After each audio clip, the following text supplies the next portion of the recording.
los ángeles a la luz de la Biblia. Entonces, la jerarquía de los ángeles, vamos a ver que hay tres jerarquías en el mundo espiritual. Hay tres jerarquías. La primera jerarquía, en la primera jerarquía están los serafines, los querubines y los tronos. En la segunda jerarquía están las dominaciones, están las virtudes y están las potestades.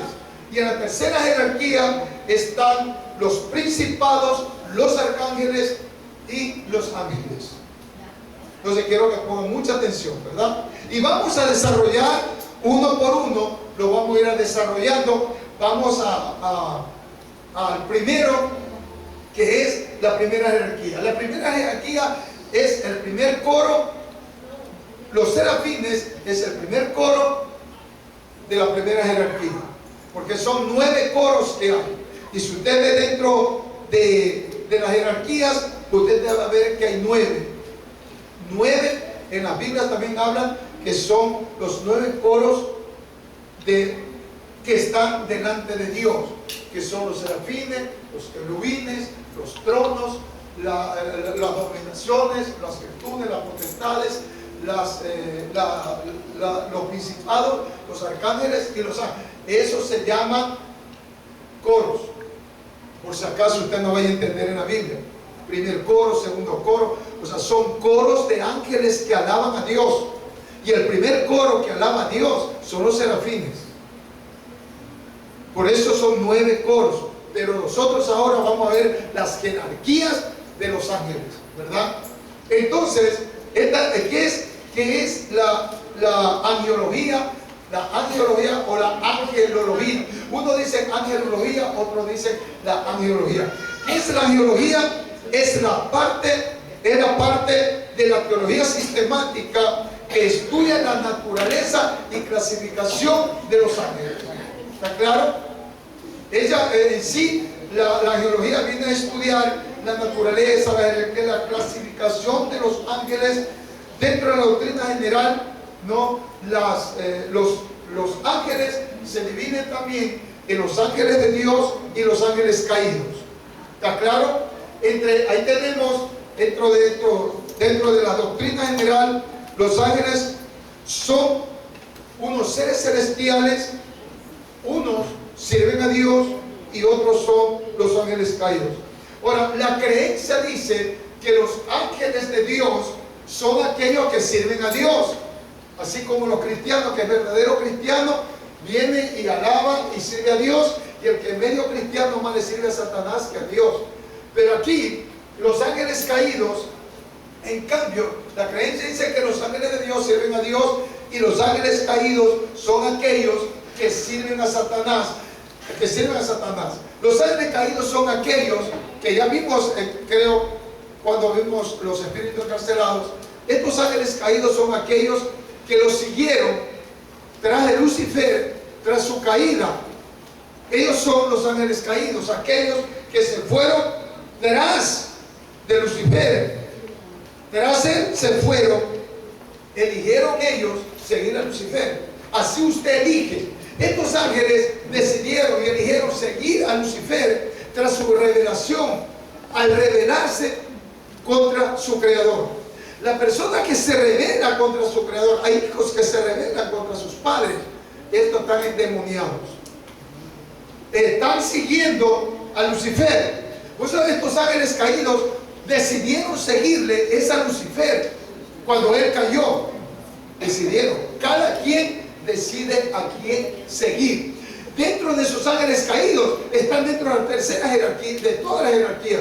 Hay querubines, serafines, ángeles, arcángeles, de todo, y con su potestad, con su jerarquía, vinieron acá cuando son lanzados a las profundidades del abismo, como dice el libro de Génesis.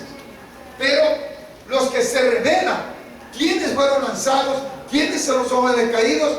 Aquellos que se rebelaron contra Dios.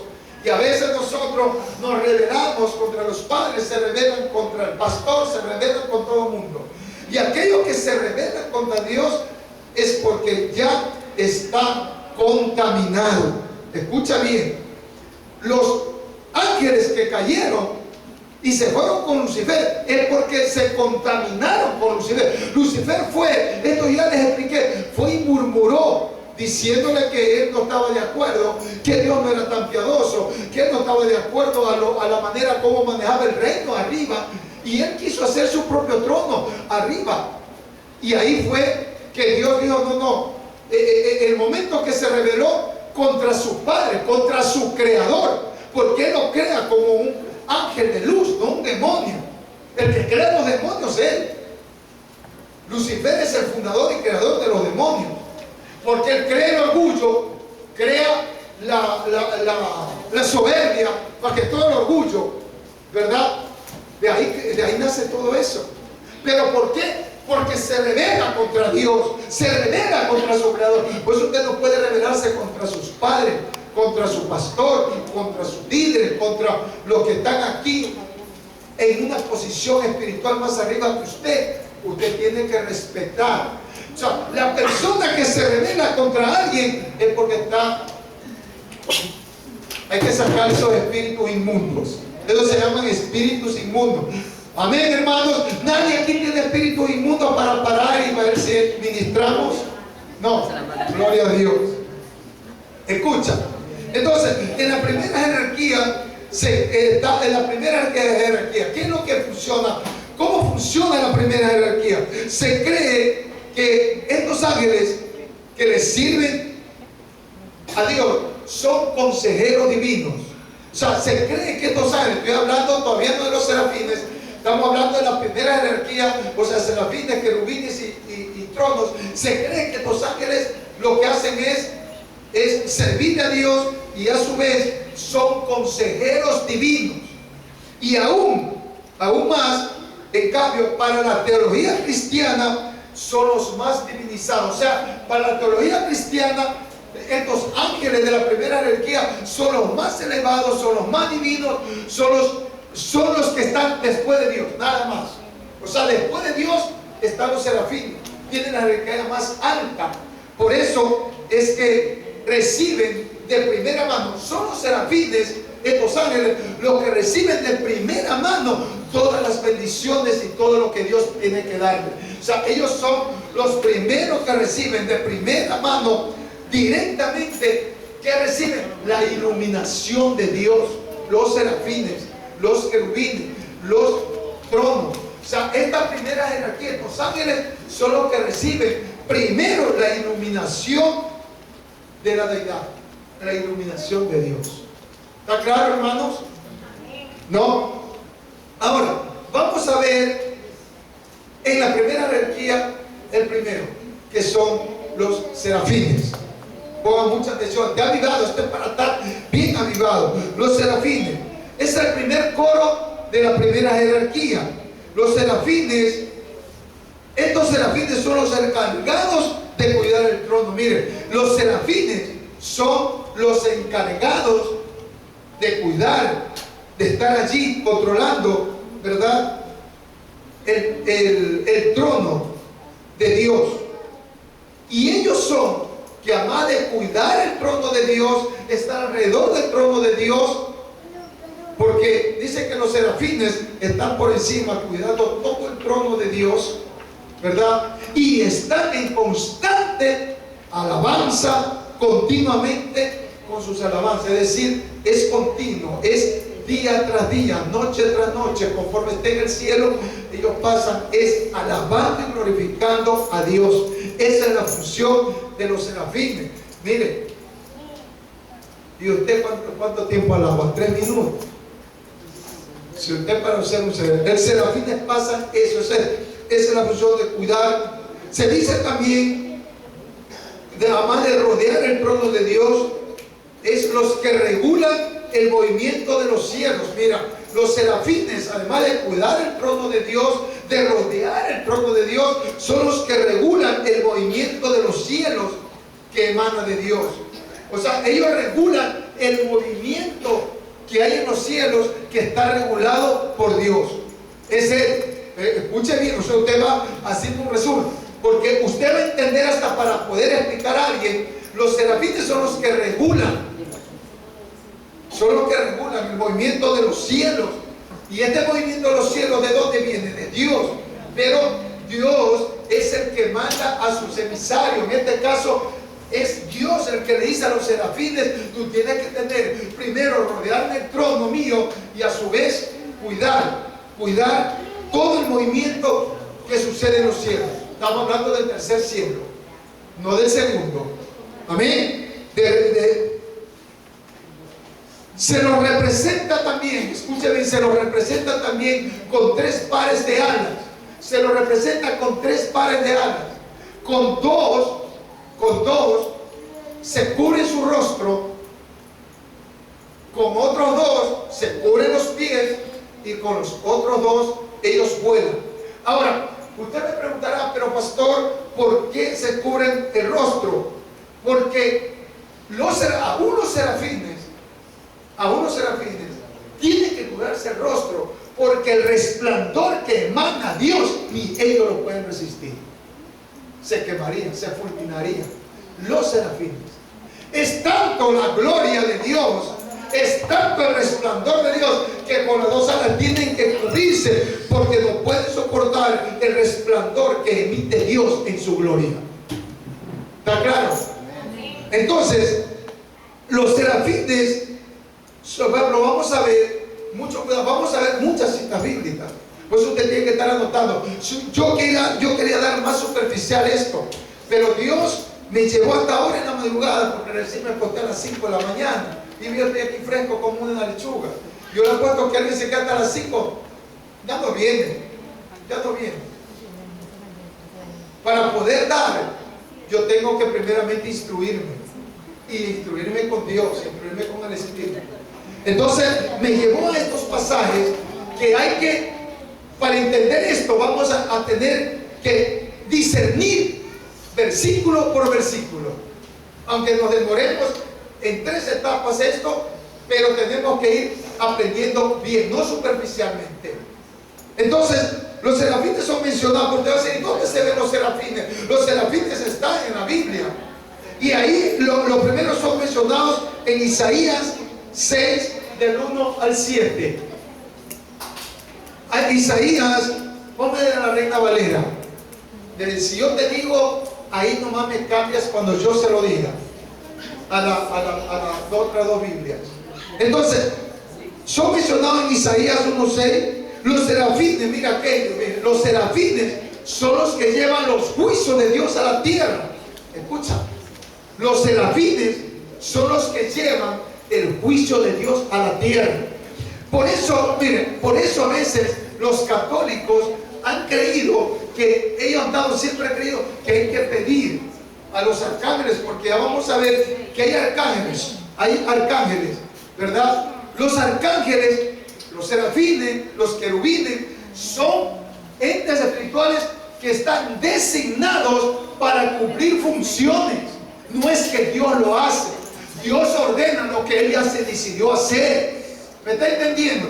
Por eso para mí, como parte teológica, para mí, creo que de ahí se cogieron para pedir a Rafael, a Gabriel, a Uriel, a Rafael, a todos los 9 arcángeles. Pero la Biblia dice que nosotros tenemos que pedir es a Jesús, el único intercesor entre el cielo y la tierra. Escuchen bien. Pero ustedes, los católicos, van y piden al arcángel Gabriel, va a pedir a Rafael salud, va a pedir al arcángel Miguel protección. Porque la Biblia establece que son esos arcángeles, esos seres espirituales, los que te llevan la bendición. Así como los serafines de parte de Dios, cuando decide un juicio, no viene Él, le manda a los serafines a cumplir el juicio de Dios en la tierra. Él manda y quiere darte una salud. Él manda a Rafael, quiere darte algo. Y eso ya lo vimos, los que vienen y están pilas saben de lo que estoy hablando.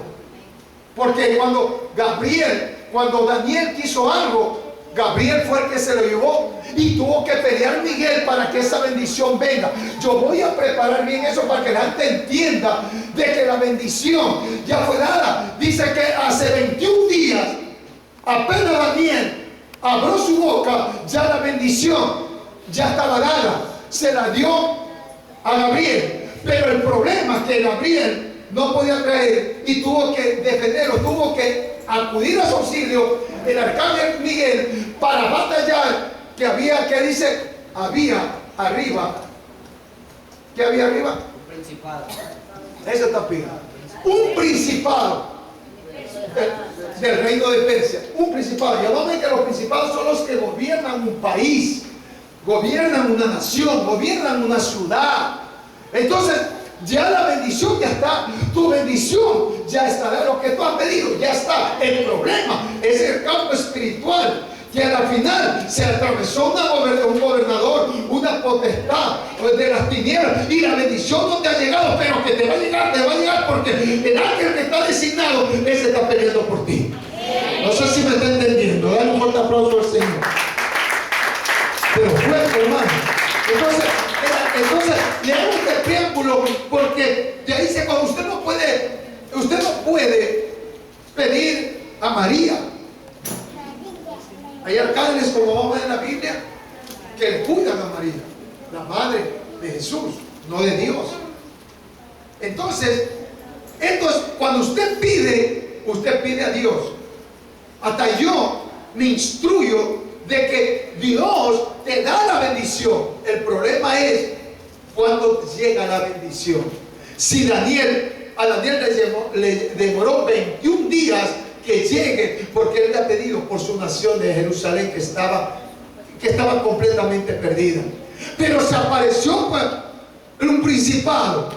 Ahora tú pediste por tu salud, por tu economía, por tu matrimonio, que no se destruya o que se venga a restaurar.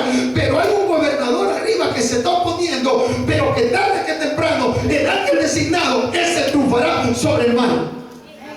¿Está claro? Entonces, vamos a ver cómo a la luz de la Biblia dice: los serafines son, de acuerdo a la teología cristiana, los primeros. Ya dijimos eso. Los serafines son, de acuerdo a la teología cristiana, los primeros de los coros de la primera jerarquía. Ahí están los serafines. Son el nivel más alto, son de la jerarquía más alta, son los que están más elevados. No hay más arriba después de Dios que los serafines. Esa es la jerarquía más alta. Por eso ellos pertenecen a la jerarquía más alta. Es el primer coro de la primera jerarquía, y ellos pasan siempre, constantemente, alabando y glorificando, diciendo Kadosh, Kadosh. Kadosh significa santo, santo, santo. En eso permanecen los serafines, ¿no? Ahora, mire esto que para mí me impactó antes de ir a ese de la Reina Valera. Sí. Ya. Entonces, son ángeles. Escucha bien esto. Los serafines son ángeles del conocimiento y la sabiduría. ¿Te das cuenta? Se dice, los ángeles, estos serafines, son los ángeles que te llevan el conocimiento y la sabiduría. Es decir, cuando tú le pides a Dios, como dice la palabra, el que le falte sabiduría, pida, la verdad.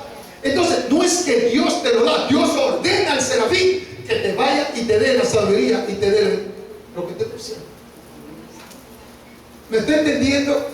Y hoy usted se está cultivando, porque Dios así me ha iluminado. La conferencia es muy importante, usted no debe perderse, porque ahí usted va a aprender Biblia, va a aprender algo de fundamento, ni siquiera doctrina, fundamento de la palabra, que es necesario que el cristiano llegue a tener. Entonces, los ángeles, estos serafines, son los ángeles del conocimiento y la sabiduría. Cuando usted pide, un serafín va a venir y le va a dar la sabiduría necesaria y el conocimiento. Dice, son los que conocen también. Mire, estos serafines se los conoce también como las flameantes. Se los conoce como las flameantes llamas del rayo, también rayos del fuego del amor o llamas ardientes. Y quiero que ponga mucha atención en esto, porque de acuerdo a los gnósticos creen que Sodoma y Gomorra fue destruido por los serafines, por lo que está es por lo que yo le estoy diciendo ahorita. También a estos ángeles, o sea, los serafines, se los conoce también como las flameantes llamas del rayo, rayos del fuego del amor o llamas ardientes. Así se lo conoce. Por eso, algunos entendidos, estudiosos, teólogos, creen que fueron los serafines en forma de bolas de fuego que inundaron, que invadieron o que bombardearon la ciudad de Sodoma y Gomorra y exterminó a esa ciudad por impía y pecadora.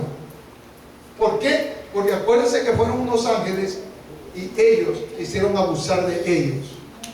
El abuso, la desobediencia, para mí, más que porque eran sodomitas, más fue por el abuso que quisieron hacer con los ángeles que fueron designados allá. Por eso hay estudiosos que dicen y creen que fueron los serafines en forma de bolas de fuego que bombardearon la ciudad de Sodoma y Gomorra y los terminaron. Es una de las creencias. Es una de las creencias increíbles, porque la Biblia te habla de que son seres que flamean como rayos de llamas, son rayos de fuego del amor o llamas ardientes. Por eso creen que fue así. Ahora, vamos a ver Isaías 6, 1 al 7, rapidito. Vamos, Rael, usted ayúdenme y lea eso. El otro. Yo quiero que usted escuche con voz alta y léalo nada más.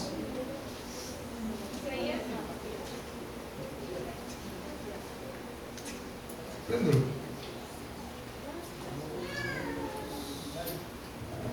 Isaías 6:1. Visión y llamamiento de Isaías. En el año que murió el rey Usías, vi yo al Señor sentado sobre un trono alto y sublime, y sus faldas llenaban el templo. Por encima de él había serafines, cada uno tenía 6 alas, con 2 cubrían sus rostros, con 2 cubrían sus pies y con 2 volaban. Y el uno al otro daba voces diciendo: Santo, Santo, Santo, Jehová de los ejércitos, toda la tierra está llena de su gloria. Y los quiciales de las puertas se estremecieron con la voz del que clamaba, y la casa se llenó de humo. Entonces dije: ay de mí que soy muerto, porque siendo hombre inmundo de labios y habitando en medio del pueblo que tiene labios inmundos, han visto mis ojos al Rey, Jehová de los ejércitos. Y volvió hacia mí uno de los serafines, teniendo en su mano un carbón encendido, tomando del altar con unas tenazas. Y tocando con él sobre mi boca dijo: he aquí que esto tocó tus labios, y es quitada tu culpa y limpio tu pecado. Más, hasta el 7. Entonces, miren lo que dice ahí. Vamos al primero y luego vamos a Segunda de Crónicas. En el año que murió el rey Usías, ¿cómo estamos? El 1. 6:1. Visión y llamamiento de Isaías. En el año que murió el rey Usías, ¿verdad?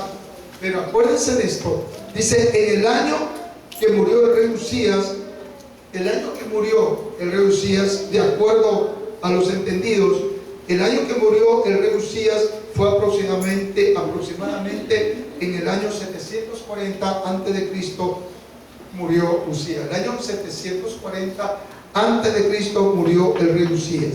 Y vamos a ver en Segunda de Crónicas, Segunda de Crónicas 26 del 16 al 21.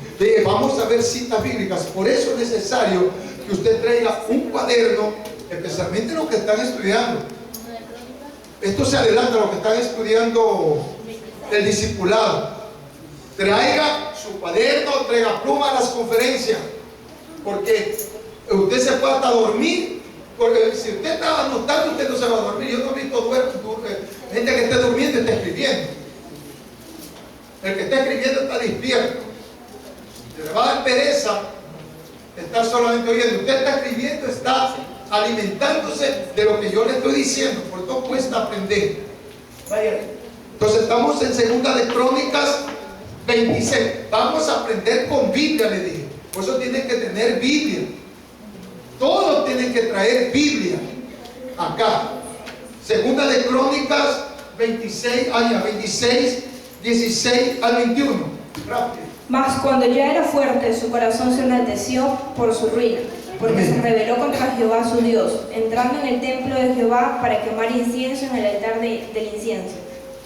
Y entró tras él el sacerdote Azarías, y con él 80 sacerdotes de Jehová, varones valientes. Y se pusieron contra el rey Usías, y le dijeron: no te corresponde a ti, oh Usías, el quemar incienso a Jehová, sino a los sacerdotes hijos de Aarón, que son consagrados para quemarlo. Sal del santuario, porque has prevaricado, y no te será para gloria delante de Jehová Dios. Entonces Usías, teniendo en la mano un incensario para ofrecer incienso, se llenó de ira, y en su ira contra los sacerdotes la lepra le brotó en la frente delante de los sacerdotes en la casa de Jehová junto al altar del incienso. Y le miró el sumo sacerdote Azarías y todos los sacerdotes, y aquí la lepra estaba en su frente, y le hicieron salir apresuradamente de aquel lugar. Y él también se dio prisa al salir, porque Jehová lo había herido. Así el rey Usías fue leproso hasta el día de su muerte, y habitó leproso en una casa apartada, por lo cual fue excluido de la casa de Jehová. Y Jotam, su hijo, tuvo cargo de la casa real, gobernando el pueblo de la tierra. Esto es profundo. Ahora, ¿qué es lo que dice? En el año que murió Usías, que vimos anteriormente en la otra cita, que fue en el año 740 a.C., sucedió algo particular. La palabra dice que cuando él se sintió fuerte, significa que cuando él sintió que tenía mando, cuando él sintió que era la divina pomada, cuando él se sintió, como muchas veces se sienta que lo tienen todo, dice que se enalteció su corazón. Porque cuando tú te crees mucho, cuando tú piensas que porque algo que Dios te dio, porque a Usías le dio Dios, le dio para ser rey, pero dice que se enalteció su corazón. Y enaltecer su corazón significa que ya se fue contra Dios. Estaba altivo. Enaltecer viene de altivo. Y a los altivos Dios los mira de lejos. Eso dice la palabra de Dios. Entonces dice, se enalteció fuerte, se enalteció su corazón, lo cual, ¿qué dice? Lo cual provocó su ruina. O sea, te estoy haciendo el estudio que dice que al enaltecerse, lo que provocó es su ruina. Cuando tú te enalteces, cuando tú por lo que Dios te da, te enalteces, abandonas a Dios, no vienes a la iglesia, te aseguro que pronto viene tu ruina. Porque el que se enaltece le va a venir ruina. Porque a Usías le vino la ruina. ¿Por qué? Porque se enalteció, porque él pensó que el poder era de él y no sabía que fue Dios el que le dio el poder, y por lo tanto tenía que conservar la humildad. Entonces, ¿qué él hizo? En su altivez, eso es el altivo, en su altivez quiso él ir a quemar incienso en el templo, en el incensario. Él quiso ir a quemar incienso, pero a la luz de la palabra dice que el incienso no le correspondía al rey, por más rey que sea. Ya me imagino dentro del templo prepotente: yo soy el rey, punto, tío, dame el incienso, que yo voy a poner el incienso, y se terminó. ¿Sabe por qué? Porque estaba enaltecido y pensó que como era el rey podía entrar al altar y poner allí. Por eso muchos creen que debe coger, venir y meterse acá al altar, y se terminó. No, hermanos, hay que estar bien con Dios y respetar sus jerarquías. Él, por más rey que sea, le dijo a Azarías, que era el sacerdote de ese tiempo. Azarías era el sacerdote, y dice la palabra, a la luz de esa palabra, de que Azarías, luego que el rey entró apresuradamente atrás, entra Azarías, ¿verdad? Entra atrás Azarías como 80 sacerdotes más, y dice que eran varones valientes. O sea, ¿quién enfrenta a quienes te quieren arruinar? Son los varones valientes. Te digo, los que te quieren arruinar le hace frente los varones valientes. No sé, usted no me está ni entendiendo lo que yo quiero decir. Que cuando alguien te quiere hacer daño, dice que salieron 80 sacerdotes, varones valientes. O sea, los varones valientes van a enfrentarse al rey, al principal, a los potestades. Le estoy diciendo que tú puedes enfrentar al mismo diablo porque tiene la autoridad de hacerlo, ¿verdad? Pero para que tú enfrentes como se enfrentó a Azarías, ¿qué tienes que ser? Valiente. Y corrobora la Biblia que los valientes se arrebatan el reino de Dios, no el cobarde, los que están durmiendo. Amén. Gloria a Dios, dale gracias solo para Dios. Entonces, lamentablemente dice que Azarías era el sacerdote por cuando no le prendieron. Entonces, ¿qué pasa? Que los 80 sacerdotes le van y le dicen, ya me imagino, le increparon al rey. Y ya me imagino, la Biblia no dice, pero ya me imagino que ha dicho, yo soy el rey, ¿cuál es el problema?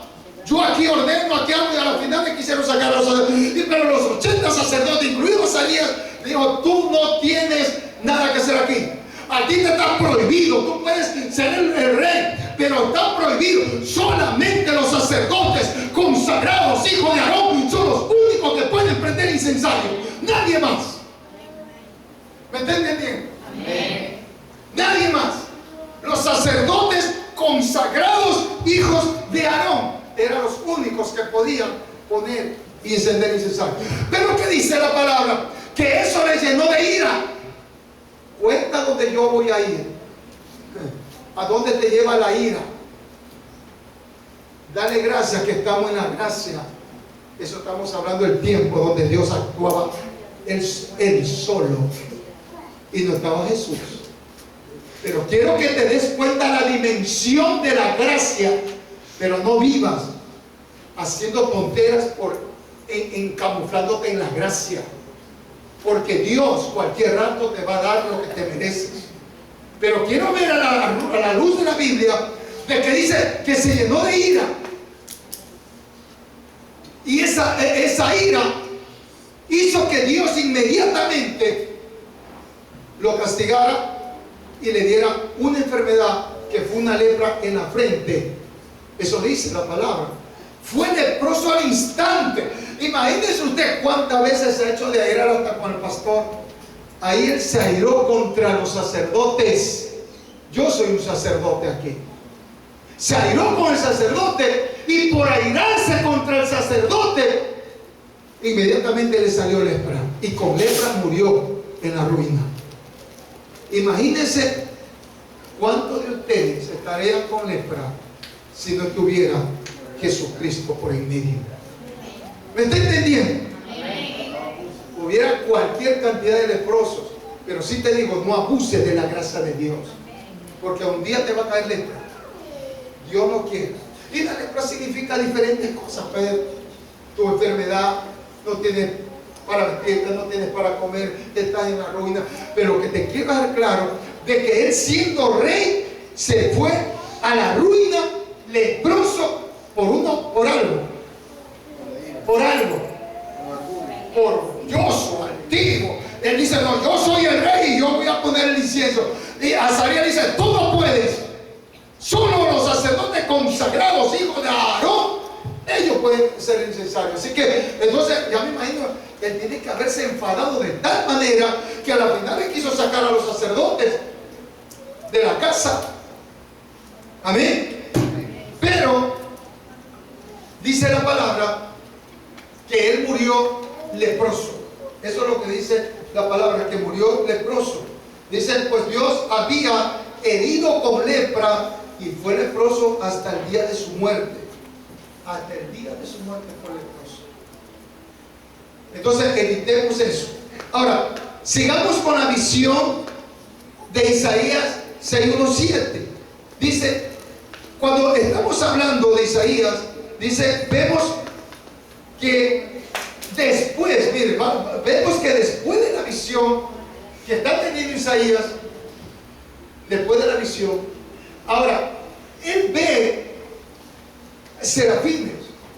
Pero ¿quiénes son aquellos que pueden ver a los serafines? Oye, solamente, miren, los que pueden ver serafines son aquellos que están en una postura muy elevada. Son aquellos que se han elevado a una postura sobrenatural. Son aquellas personas que se le abren los cielos. Y eso vamos a ver.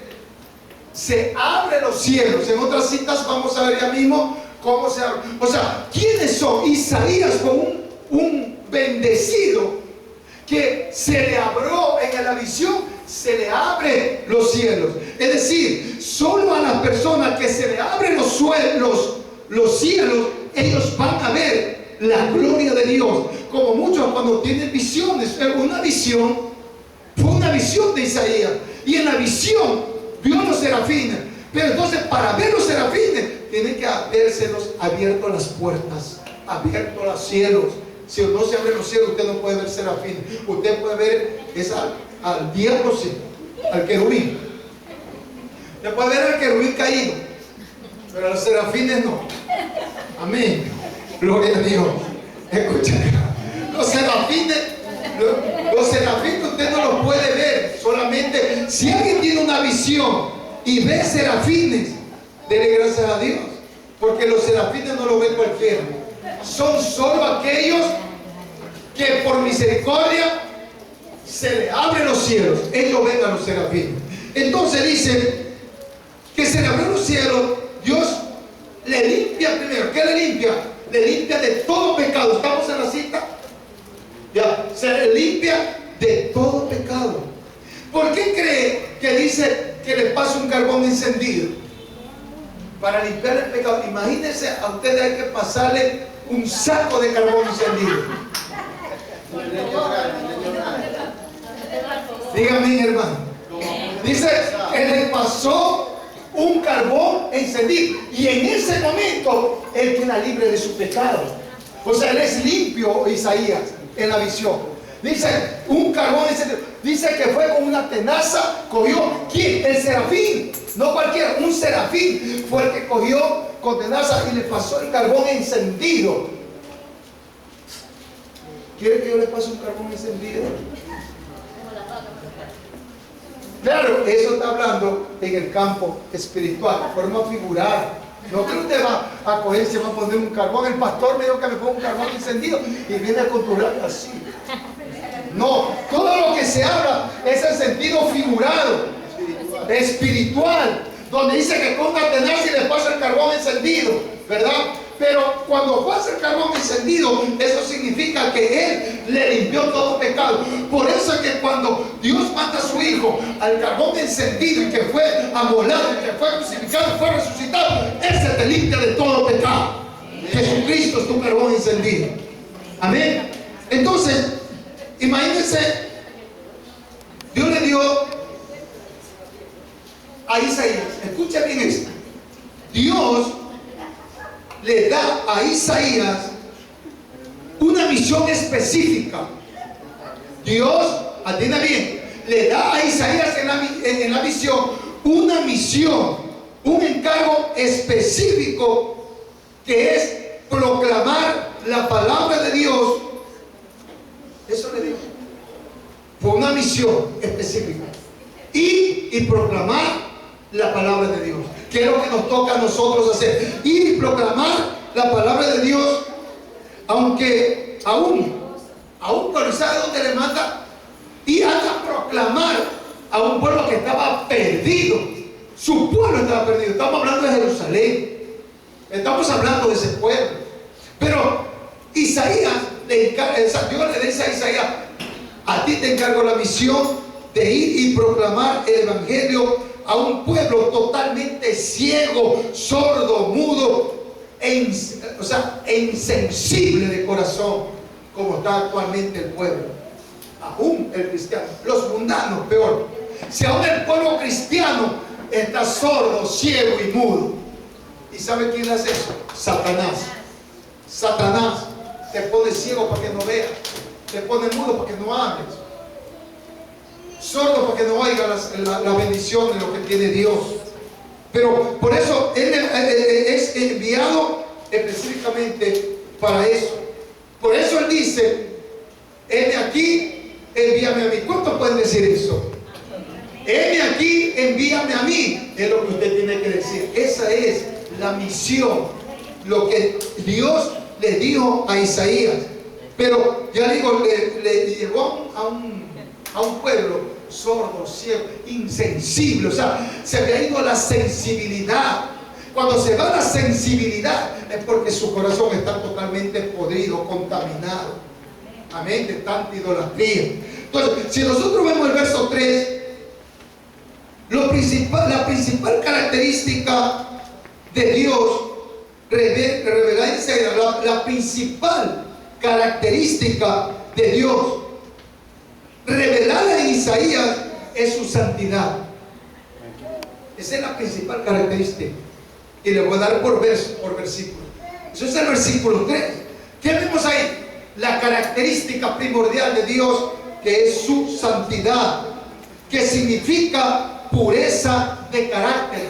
La santidad de Dios significa pureza de carácter, su separación del pecado y su oposición total a lo que es lo malo. O sea, Dios está separado totalmente de lo malo, mientras Lucifer está cercado todo a lo malo. Entonces, esa santidad, Él está totalmente al otro lado de lo que es el pecado, y es un opuesto a todo lo que es malo. Lucifer está al otro lado. Él está de acuerdo a todo lo que es malo y a todo lo que es pecado. Si ve, Dios es opuesto a Lucifer, Lucifer es opuesto a Dios. Dios no quiere pecado, Dios quiere santidad, ¿verdad? Mientras el otro quiere maldad. Entonces, Dios quiere y debe haber una santidad absoluta. Debe haber en los templos una santidad absoluta de parte de Dios. En los templos debe haber santidad. ¿Cuántos están aquí santificados? Dios no más. No más. Miren, la santidad se proclama en el cielo. En el cielo están proclamando la santidad. ¿Qué estamos hablando? ¿Quiénes proclaman la santidad? Son los serafines. Son los que proclaman la santidad de Dios. Entonces, así como se proclama la santidad de Dios en el cielo, tiene que proclamarse la santidad de Dios aquí en la tierra. Y no lo hacen. En el cielo lo hacen día y noche. Ellos proclaman la santidad y a nosotros nos toca proclamar. El verso 5 dice: Dios le limpió la boca y el corazón de Isaías. ¿Se ve? O sea, vamos a parafrasear eso. Vamos a escudriñar ese versículo 5. Dios le limpió, dice, le limpió la boca y el corazón de Isaías y lo hizo digno. Mire, escúchame bien.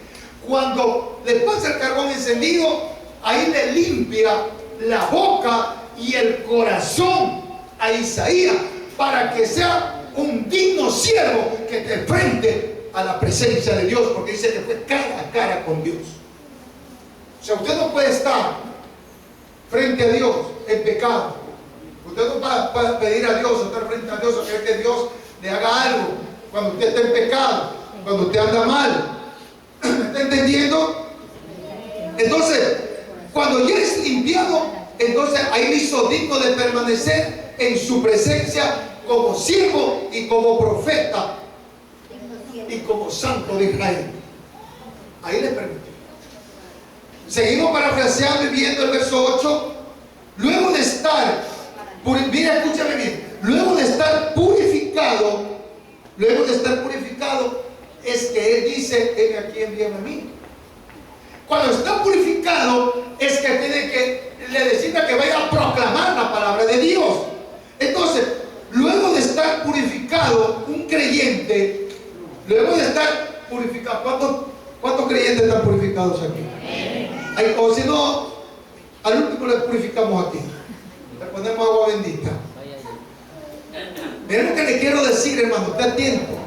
que luego de estar purificado un creyente tiene que ir a cumplir la gran misión, es decir, proclamar el evangelio de la salvación a todo el mundo, diciendo: heme aquí, envíame a mí. Es decir, el creyente que está purificado, como fue Isaías. Isaías no fue impuro. Isaías no fue a proclamar la palabra de Dios estando en pecado. Dice que fue purificado su boca, su corazón, entonces fue listo: heme aquí, envíame a mí. El cristiano es lo mismo, tiene que estar purificado para que pueda ir a proclamar la palabra de Dios al mundo entero. Dale un fuerte aplauso al Señor. ¿Se cuenta? Entonces es muy importante esto. ¿Se está gozando con esto? ¿Cuánto le está gustando? ¿O le paramos o seguimos? Amén. Ahora, Ezequiel, vamos a ver Ezequiel 1:1. Vamos a seguir en los serafines. Por eso te dije, yo quería decir, bueno, los serafines de esto y tanto, y me pasaba otro. Pero me fue necesario ir explicándole. Usted se va a dar cuenta que en estos versículos habla de qué? De serafines. Entonces, pero el pastor no está hablando de su barriga. Los serafines que están en la palabra de Dios. Ahora, vamos a ver lo que dice Ezequiel 1:1. Dice Ezequiel 1:1. La visión de la gloria divina. Aconteció que en el año 30, en el mes cuarto, a los 5 días del mes, que estando yo en medio de los cautivos junto al río Quebar, los cielos se abrieron y vi visiones de Dios. 1:1. ¿Ya? Miren lo que dice la palabra de Dios. Aconteció que en el año 30. Entonces, vamos a discernir esto. Dice, ¿por qué? ¿Qué vimos ahí? ¿Qué vimos ahí? Aconteció en el año 30, en el mes cuarto, los 5 días del mes, estando en el río cautivo del río Quebar, los cielos abrieron. Ya estamos bien. ¿A quiénes vieron los serafines? ¿A quiénes los ven los serafines? ¿Quiénes los ven?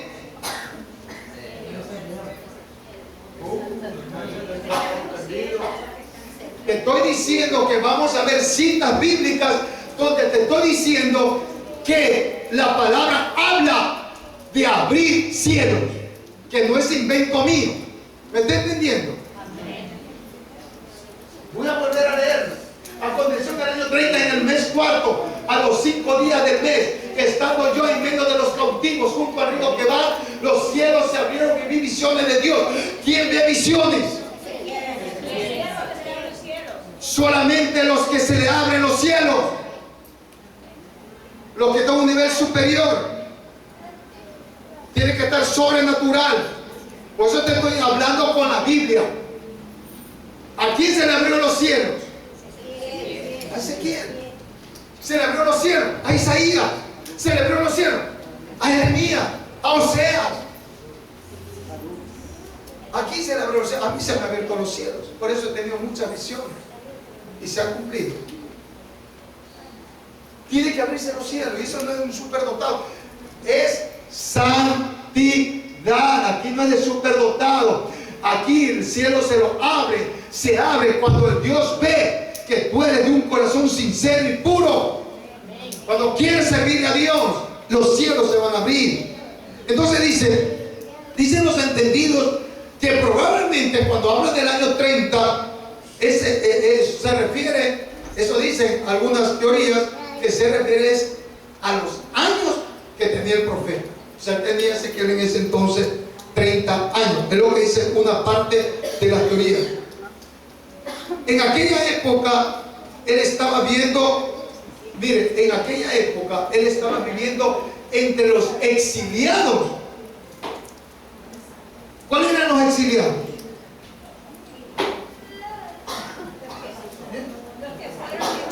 En ese entonces, dice, cuando ve la visión, él estaba entre los exiliados de Babilonia.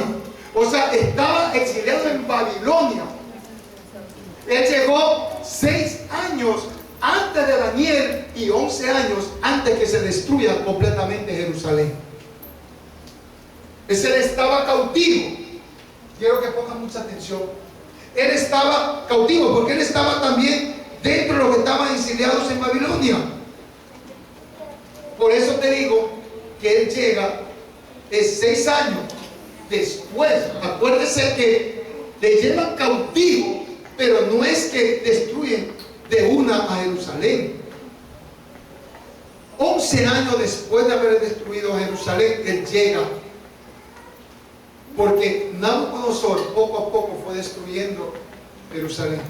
Porque en el tiempo que predicaba en el exilio de Babilonia, Ezequiel, Jeremías predicaba en Jerusalén. Entonces, cuando el pueblo de Jerusalén es cautivo y llevado a Babilonia, allá está.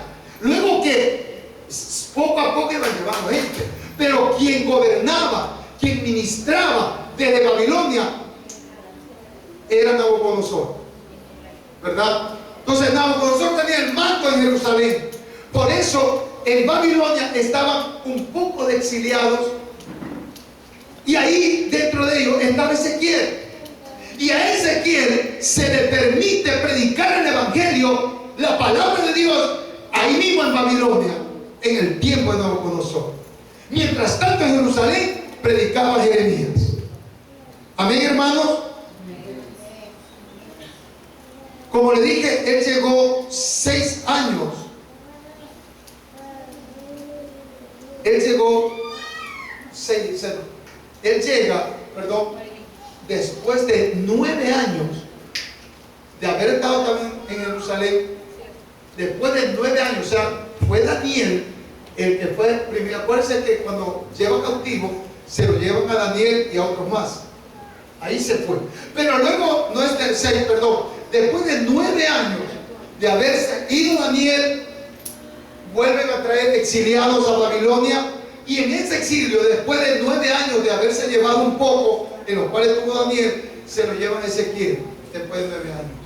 Se lo llevan al exilio. Ezequiel fue llamado a profeta.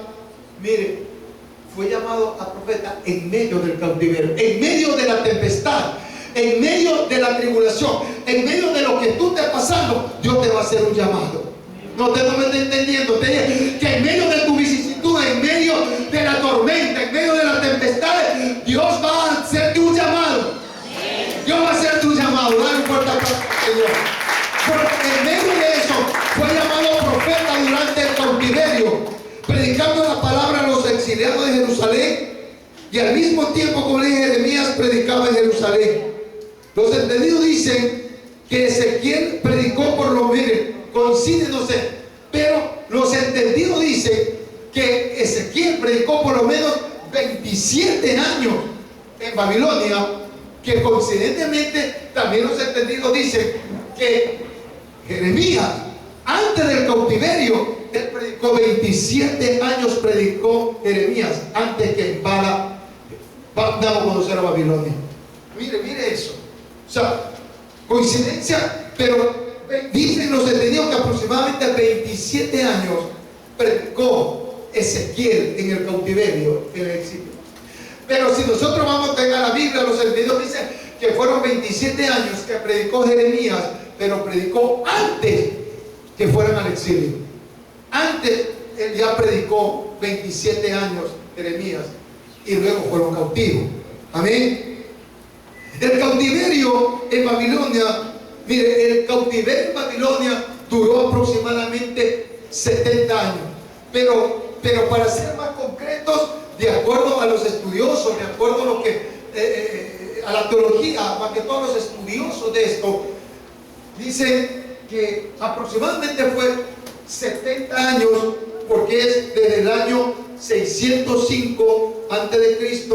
hasta el año 538 a.C., que va en orden descendente. Antes de Cristo es los años en orden descendente, y después de Cristo es en orden ascendente. ¿Me está entendiendo?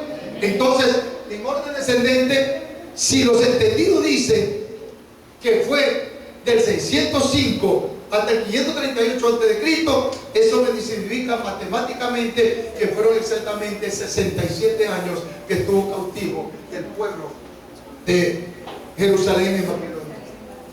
Dice aproximadamente 70 años. Pero si tiramos números acá del año 605 al 538, ¿cuántos años son? 67, porque las matemáticas no fallan. Pero de pronto hubo ciertas cosas que no definitivamente vinieron justo a los 67 años. De pronto le tuvieron un rato más ahí. Por eso calculan que es de ese año 660 al 538. Por eso ellos calculan que tiene que haber sido 70 años. Ahora, vamos a ver Apocalipsis cuando estamos viendo. Miren, no hemos profundizado esto en serafines, porque es muy importante. Vamos a ver Apocalipsis 4 del 1 al 2.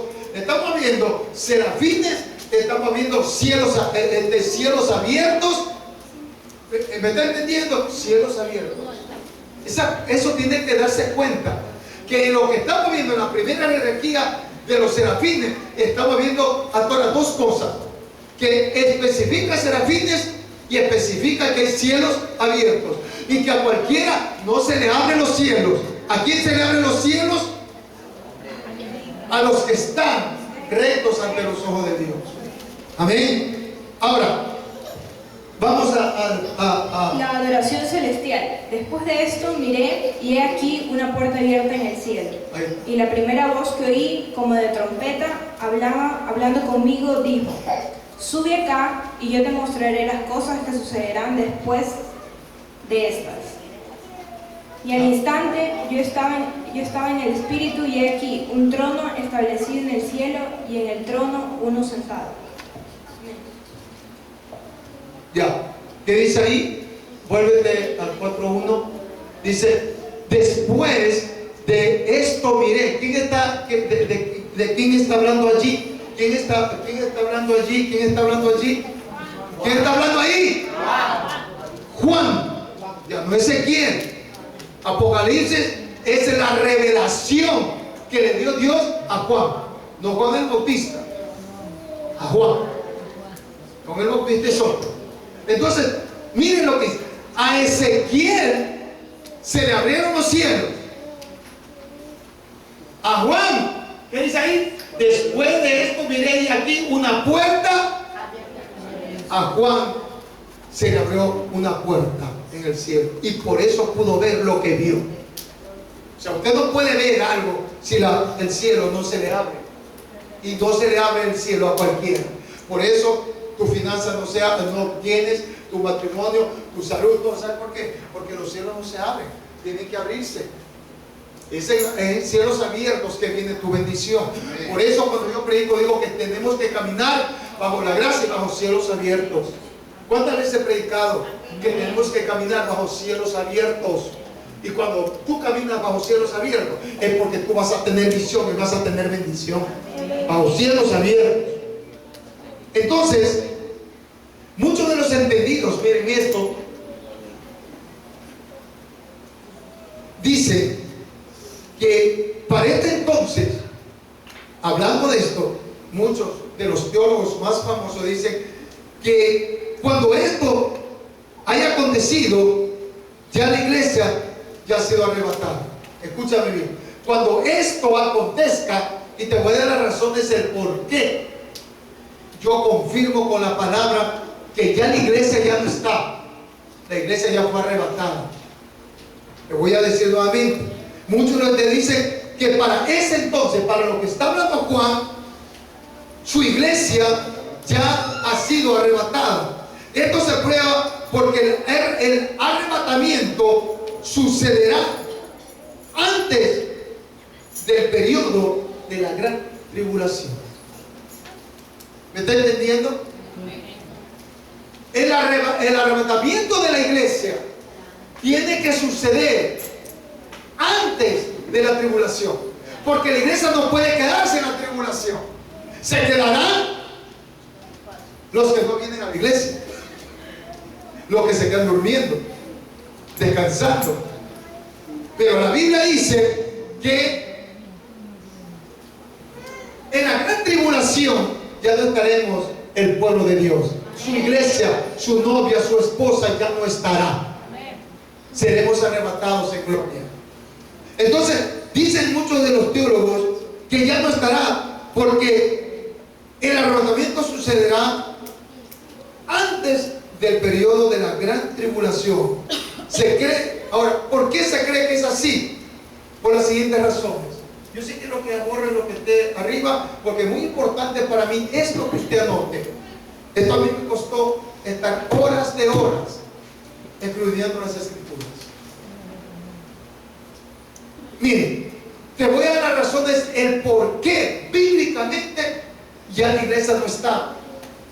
Ya la iglesia ha sido arrebatada. Te voy a dar 3 razones. 3 razones con la Biblia, no mías. Primera razón. O sea, razón es el por qué te digo que antes de la tribulación y lo que habla Juan, ya no vamos a estar nosotros. La iglesia ha sido arrebatada. Primera razón. Comenzando con Apocalipsis 4:1. Los términos iglesia. Vamos a comenzar desde el Apocalipsis 4:1, en la cual los términos iglesia o iglesias no vuelve a aparecer sino hasta Apocalipsis 22:16. Mira si que me esté fallando esto. ¿No? Entonces, primera razón, comenzando de Apocalipsis 4:1. Desde ahí mismo, de lo que estamos viendo, ahí aparece iglesia. Ahí aparece iglesias. ¿Aparece o no aparece? No aparece. No aparece. Ya no aparece iglesias, no aparece iglesia o iglesias, ¿verdad? No vuelve a aparecer desde allí, vuelve a aparecer es en Apocalipsis 22:16. Ponme Apocalipsis 22. Y usted puede leer, tómese la molestia de leer como yo he leído, desde el 4 hasta el 22, y me dice si habla de iglesias en todos esos capítulos. No habla de iglesia. Eso certifica que la iglesia fue arrebatada. Rápido, ya estamos. Apocalipsis, ve, yo Jesús he enviado mi ángel para daros testimonio de estas cosas en las iglesias. Yo soy la raíz y el linaje de David, la estrella resplandeciente de la mañana. Me interesa. Recién en el 22:16 aparece la palabra iglesias. Hablando de eso, usted vaya a leer desde el capítulo 4 hasta el capítulo 22. En el 22 recién aparece iglesia. ¿Por qué no se habla en esos capítulos? Porque la iglesia ya fue arrebatada. Y luego viene la tribulación. Y te voy a dar la razón. Dice, en el 22:16, estamos dando la razón. Usted va y lea. Y si estoy equivocado, eso usted me dice. Pero ahí no habla de ni la novia, ni de esposa, ni iglesia. Ahora, segunda razón, la esposa de Cristo. La esposa de Cristo, o sea, la iglesia. ¿Quién es la esposa de Cristo? La iglesia. ¿Quién es la iglesia? Nosotros. Usted es la esposa, aunque sea hombre, ahí es la única forma donde el hombre es esposa. ¿Se da cuenta? Hay una sola razón cuando los hombres somos esposa. En Cristo Jesús. Él viene por su esposa. Y ahí nosotros somos su esposa. Aunque seas hombre. Eso está hablando en forma vulgar, esposa. Es decir, lo que te está diciendo es que tú eres un ser sin mancha y sin arruga. Y por eso, porque ha todo bien, porque ha pasado bien, es que Dios viene a llevarte en gloria. Amén. Entonces, la segunda razón es porque ahí no sale ya la palabra esposa de Cristo. Aparece en el capítulo 19. Imagínense. Recién en Apocalipsis 19, ya con Cristo en el cielo, antes que la tierra ya sea juzgada, antes que la tierra fuese juzgada de la maldad y de reinar, ahí reina en el milenio. Eso estamos en Apocalipsis 24. Pero usted en la casa va a leer, aparece en el capítulo 19. Usted tiene que leer todo el capítulo 19. Ahí aparece recién la esposa, la iglesia, la esposa especialmente en el capítulo 19. Pero ya con Cristo en el cielo, antes que Él regrese a la tierra, porque eso es antes que Él regrese a la tierra a juzgar la maldad de lo que hemos hecho aquí en la tierra. Ahora, en el Apocalipsis 20, capítulo 24, ahí habla de la gobernación del milenio. Mire, ya no habla de iglesia, no habla de nada, hasta el capítulo 19, porque ya nosotros hemos sido arrebatados, ya la iglesia ha sido arrebatada. Recién el capítulo 19, vuelvo a decir, tienen que leerlo por el tiempo, ¿verdad? Donde aparece la palabra la esposa de Cristo. ¿Qué dice Apocalipsis 24? Y vi tronos y se sentaron sobre ellos los que recibieron facultad de juzgar, y vi las almas de los decapitados por causa del testimonio de Jesús y por la palabra de Dios, los que no habían adorado a la bestia ni su imagen, y que no recibieron la marca en sus frentes ni en sus manos, y vieron y reinaron y vinieron Cristo 1000 años. y vivieron y reinaron con Cristo 1000 años. Ahí está la cita bíblica. Nosotros vamos a ser juzgados.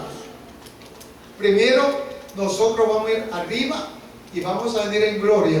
Es el pueblo de Dios que va a venir. Y Jesús, con una bandera escrito en el muslo, ya lo vamos a ver, dice que Él vendrá en gloria y nosotros vendremos en ese ejército, donde Él trae un estandarte diciendo que es Rey de Reyes y Señor de Señores. Amén. Eso es lo que Él dice, es lo que dice la palabra de Dios. Amén. Ahora, tercera razón. Aquí te estoy dando las razones, el por qué. El gobierno del milenio significa cuando Dios mismo, Jesús, Dios, van a gobernar todos 1000 años. Y luego de eso será desatado los demonios poderosos. Y de ahí ya no sabemos, porque no sé, nosotros ya vamos a estar arriba. Dije, vamos a estar arriba. Vamos a estar abajo, ahí capaz dicen amén. Ya, Apocalipsis, vamos a ver. ¿Me pueden dar? Yo tengo 12:52. 12:52.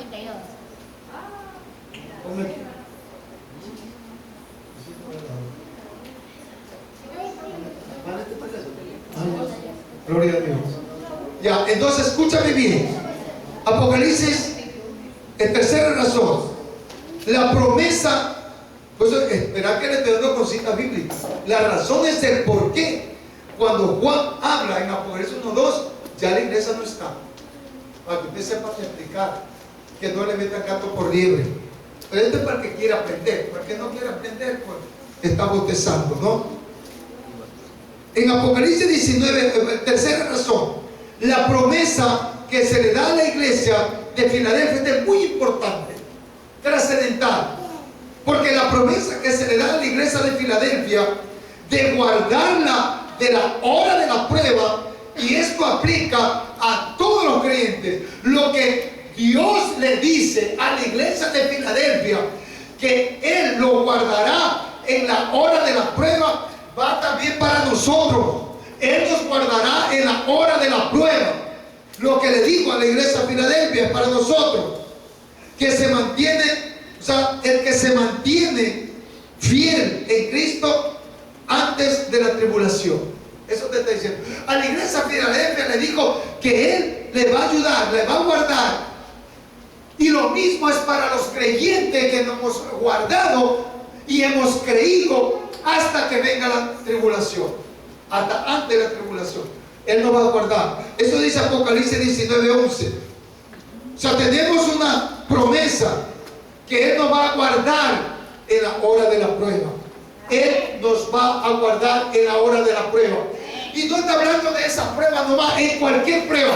La prueba que tú estás pasando en tu matrimonio, en tu finanzas, en tu salud, no sea con tus hijos. Dios. En esa prueba, Dios te va a guardar.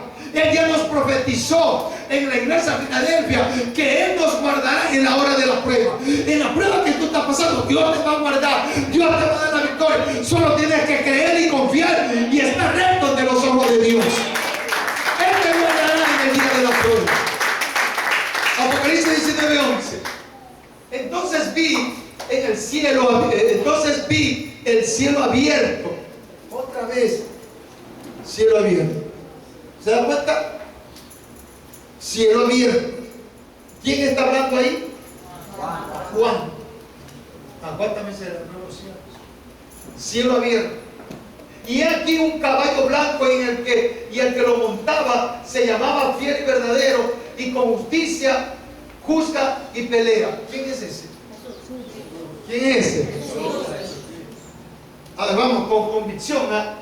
Y aquí un caballo blanco, y el que lo montaba se llama Fiel y Verdadero, y con justicia juzga y pelea. ¿Quién es? Cristo Jesús. Ahí viene. No viene un caballo negro, viene un caballo blanco. Y ahí trae el estandarte, Rey de Rey y Señor de Señor. Y tras de Él nosotros vamos a venir. No sé usted, pero yo sí. Dígame, pues. No sé usted, pero yo sí. Tenemos que venir con Él. Ahí donde va a haber la gran tribulación, y ahí donde va a haber el problema con Israel. Todas las naciones contra Israel. ¿Sabe quién protege al pueblo de Israel? Dios.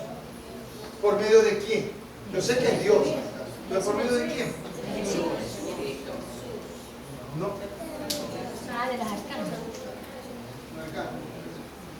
¿Quién? Por eso yo le instruyo. Yo delante le dije, Dios es Dios, ¿verdad? Pero Él manda a sus emisarios. ¿Sabe quién cuida ahí? El arcángel Miguel. Pregunto, ¿por qué el arcángel Miguel? Porque Él es el jefe, el comandante es Dios, pero el jefe de las legiones se llama arcángel Miguel. Está solamente después de Dios. Él como guerrero. El Mesías también viene como guerrero. El Mesías viene como Mesías y guerrero. Pero a ese pueblo de Israel que lo cuida hasta ahora, claro, en ese tiempo, no sabe cómo, es Jesús que viene como guerrero. El Mesías viene como guerrero. Pero hasta ahora y hasta que suceda la tribulación, ¿quién está cuidando? Miguel. Y Miguel con Jesús le harán pedazos a todas las naciones que se van a meter con Israel. No es por gusto. ¿O usted cree que una confederación como Arabia, de los países árabes que se unieron hace poco? Pues eso es lo que usted tiene que ver en vez de novela. Cuando se unieron, ¿cuántas guerras ha tenido? Un país tan chiquito. Y se han aliado 7, 8 naciones, incluido Egipto, Arabia Saudita, Irán, Irak. Nadie ha podido destruir ni destruir a Israel. ¿Sabe por qué? Porque ese pueblo es de Dios. Y Miguel lo cuida. No Miguel 40. Miguel. Amén. Ahí está la razón. Amén. Entonces, estábamos en que ¿cuál está? 9:11. Entonces es Jesucristo el que viene. Este versículo pone en relieve, miren, este versículo que estamos viendo pone en relieve el comienzo de la segunda venida de Cristo. ¿O no es así? Esto pone en relieve la segunda venida de Cristo en un caballo blanco, y el que lo montaba se llama Fiel y Verdadero, y con justicia juzga y pelea. Juzga y pelea. Él no viene nomás a sentarse, él viene a pelear la gran batalla con nosotros y todos los arcángeles habidos y por haber. ¿Está claro? Entonces, entonces, las 3 razones que le he dado antes de ir acá a Apocalipsis 19:11. Perdón, Apocalipsis, ¿cuánto estamos? Ya, ahí estamos, ¿verdad? Vamos Vamos a ver primero el versículo de Apocalipsis 3:10. Vamos a ver Apocalipsis 3:10. Porque eso me faltaba, perdón, para poder seguir. Quiero demostrarle que fue promesa a la iglesia de Filadelfia. Ya, léame usted. Eso ya vimos, pero quiero corroborarle que es bíblico. Lea Apocalipsis 3:10. Por cuanto has guardado la palabra de mi paciencia, yo también te guardaré de la hora de la prueba que ha de venir sobre el mundo entero, para probar a los que moran sobre la tierra. ¿Está escuchando? Eso fue promesa a la iglesia de Filadelfia y es promesa para nosotros, los creyentes. Ahora sí, en Apocalipsis 11, miren, este versículo lo que hace es corroborar o poner en relieve el comienzo de la segunda venida de Cristo a la tierra como Rey de Reyes y Señor de Señores. Lo verifico con el verso 16. Apocalipsis 19:16. Apocalipsis 19:16.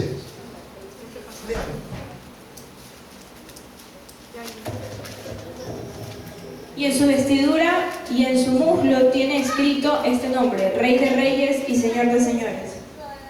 Con Biblia. No es que el pastor se inventa.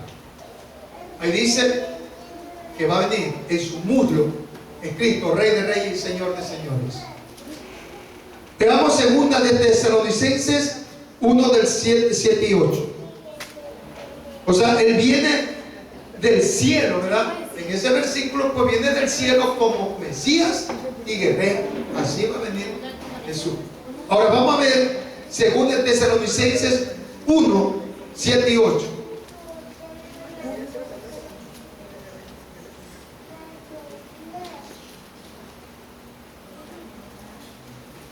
Él siempre, cuando venga, Él que va a venir a hacer, va a venir desde el cielo y va a establecer la verdad y la justicia. Eso es lo que vimos anteriormente. Él es el que va a establecer la verdad y la justicia aquí en la tierra.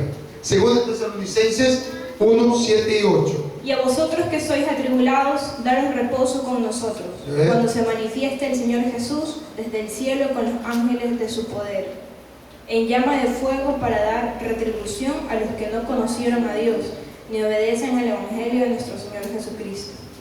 A dar su retribución. O sea, escucha bien, en llama de, ¿cuál fue? Según el Tesalonicenses 1, 7, segunda de Tesalonicenses. ¿Dónde está? Ahí está. Ya, 1, 7 y 8. Dice, y a vosotros que sois atribulados, daros el reposo con nosotros cuando se manifiesta el Señor Jesús desde el cielo con los ángeles de su poder. O sea, ¿qué le está diciendo? Que es Él el único que te va a dar reposo. Jesús te va a dar absoluto reposo, te va a ayudar en todo lo que te hace falta. Él llama en llama de fuego para dar retribución a los que no conocieron a Dios. Miren, a dar retribución a los que no conocieron a Dios ni obedecen al Evangelio de nuestro Señor Jesucristo. Él va a dar una retribución y la retribución se llama tribulación, por si acaso. Es lo que te está diciendo ya y nunca va a decir que no escuchaste. Él viene a dar su plena retribución. Retribución. ¿Cuál es tu retribución? La tribulación a los que no están en Cristo Jesús. Te voy a volver a decir, Él en llama de fuego para dar retribución a los que no conocieron a Dios ni obedecen al Evangelio de nuestro Señor Jesucristo. A los que no obedecen la palabra, ellos van a tener su retribución en la tribulación, porque no conocieron nunca a Cristo, se quedaron, y los hermanos a medias también se quedaron. Ahí van a tener su efectiva retribución, porque los que estuvieron así van a tener su retribución. ¿A dónde? En la tribulación. Ahí se van a quedar. Ahora, Salmo 96:13.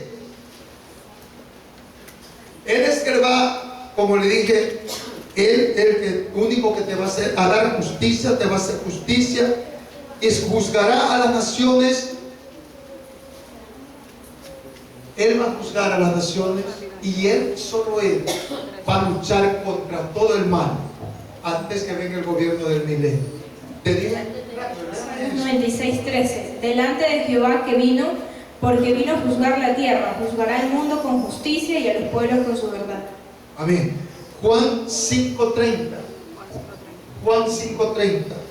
Yo tenía esto, y estamos sobre los serafines, porque yo quise hacer un estudio más profundo. No decir que los serafines tienen 6 alas, ¿verdad? 2 acá, y ya hubiéramos terminado todo. Pero ¿están aprendiendo o no están aprendiendo? Amén. Es que este es para el que quiera aprender Biblia. Amén. Ya. No puedo yo hacer nada por mí mismo, según oigo, así juzgo, y mi juicio es justo, porque no busco mi voluntad, sino la voluntad del que me envió, la del Padre. Amén. Entonces, dice la palabra, no puedo yo hacer nada por mí mismo, según oigo, así juzgo, y mi juicio es justo, porque no busco mi voluntad, sino la voluntad del que me envió, que es el Padre. O sea, esto es lo que los creyentes, esto es lo que todos los que amamos a Dios habíamos esperado, que es el arrebatamiento de la iglesia. ¿Cuánto anhelamos nosotros que el arrebatamiento venga ya? Y hemos anhelado este acontecimiento, que es muy anhelado, de generación en generación. Que hemos anhelado que venga el arrebatamiento de la iglesia. Ese ha sido el anhelo de todo, de generación en generación. Ahora, ahí vamos a quedar. ¿Qué hora es? 1. Gloria a Dios. Yo pienso que es suficiente, pero le digo que con esto terminamos los querubines, los serafines, y el resto va más despacio, va más suave. Quería profundizar en los serafines, porque usted al leer vaya a entender, porque muchos no van a entender las visiones de Ezequiel, de Isaías, se van a quedar en el limbo. Ya con esto usted va a tener una idea. Imagínense cuando habla Ezequiel de que los serafines están por encima de una carroza que tiene llantas y que las ruedas se elevan con él, y cuando se elevan los ángeles, los serafines se elevan las ruedas, y que en las ruedas están tienen ojos por donde quiera. Usted no va a entender eso. Es un carro, es la carroza de Dios, es el trono de Dios. Y dice que hay serafines, que ahí están los seres vivientes, y que hay ojos por donde quiera, y que cuando vuelan los serafines, las ruedas también se alzan, y cuando se mueven las ruedas, y usted se va a volver loco y no hay ¿qué rueda? En el campo espiritual, algún rato le voy a explicar yo eso. Eso es muy bueno, pero para el que quiere aprender, que lea Biblia, para que